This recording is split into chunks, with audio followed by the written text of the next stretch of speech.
পশ্চিমের মনোমুগ্ধকর এক পাহাড়ি জনপদ হলো ঘাটশিলা।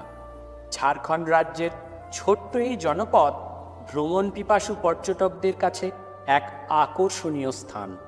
কিন্তু এই ঘাটশিলার পার্শ্ববর্তী জাদুগোড়া নামক স্থানে আছে করুণাময়ী মা রঙ্কিনীর মন্দির। একসময়ে নরবলি ছিল এই মন্দিরের অন্যতম প্রধান প্রথা। শিলাখণ্ডে পূজিত এই দেবী অত্যন্ত জাগ্রত। সবচেয়ে চমকপ্রদ বিষয় হল মা রঙ্কিনী স্বয়ং নরবলি বন্ধ করেছিলেন এখানে। তো চলুন জেনে নেই কি সেই ইতিহাস। বন্ধুরা, কল্লোলিনী সুবর্ণরেখার পার্শ্ববর্তী ঘাটশিলার অধিষ্ঠাত্রী দেবী হলেন মা রঙ্কিনী। শিলাখণ্ডে পূজিত এই দেবীর ইতিহাস আপনাকে অবাক করবে। সিংভূমের এই অঞ্চল আগে ছিল মল্ল রাজাদের অধীনে। মল্লরাজ জগৎদেব দেবীর স্বপ্নাদেশ পেয়ে মা রঙ্কিনীর প্রতিষ্ঠা করেন। পরবর্তী বংশধর রাজা বিক্রমদেবের কন্যা রাজকুমারী চিত্রলেখা ছিলেন মা রঙ্কিনীর একজন অত্যন্ত প্রধানা ভক্ত। সে প্রত্যেক দিন দেবী রঙ্কিনীর সেবা পূজা করত। এই রাজকুমারী চিত্রলেখা ছিল অত্যন্ত সুন্দরী, যে কেউ দেখলে তার প্রেমে পড়তে বাধ্য হতো।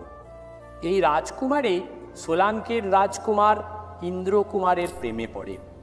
একদিন ইন্দ্রকুমার ও চিত্রলেখা রাত্রের অন্ধকারে একে অপরের সঙ্গে দেখা করতে আসে। কিন্তু সেই সময় কথোপকথন চলাকালীন তাদেরকে কেউ দেখে ফেলে। মল্লরাজ বিক্রমদেবের সেনারা সোলাঙ্কের রাজকুমার ইন্দ্রকুমারকে তৎক্ষণাৎ বন্দি করে নিয়ে যায় রাজার কাছে। তখন রাজা বিক্রমদেব আদেশ দেন যে এই সোলাঙ্কের রাজকুমার ইন্দ্রকুমারকে এখনই দেবী রঙ্কিনীর কাছে নিয়ে গিয়ে নরবলি দেওয়া হবে।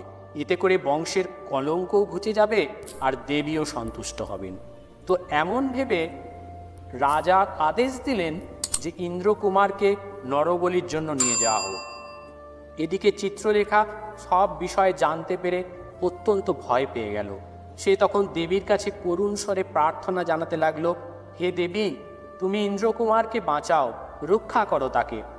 ঘাতক যখন ইন্দ্রকুমারকে বলিকাঠে নিয়ে নরবলি দেওয়ার জন্য উদ্যত হলো, ঠিক তখনই ঘটল এক অত্যাশ্চর্য ঘটনা।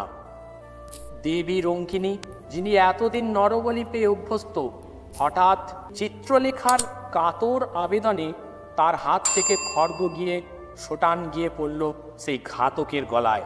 ঘাতকের ধর থেকে মুন্ড তৎক্ষণাৎ আলাদা হয়ে গেল। দেবীর এই অত্যাশ্চর্য ঘটনা দেখে সেখানে উপস্থিত সকলেই ভয়ে স্তম্ভিত হয়ে গেল। যে যেদিকে পারল ছুটে পলায়ন করল।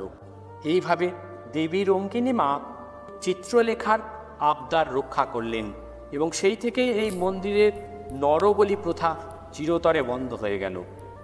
আজও ধোবিঘাটে চিহ্নরূপে রয়ে গেছে সেই বলিকাঠ যেখানে দেয়া হতো নরবলি। তো বন্ধুরা, দেবীর এই ইতিহাস আপনার কেমন লাগলো তা নিচে কমেন্ট বক্সে অবশ্যই কমেন্ট করে জানাবেন। জয় মা রঙ্কিনী।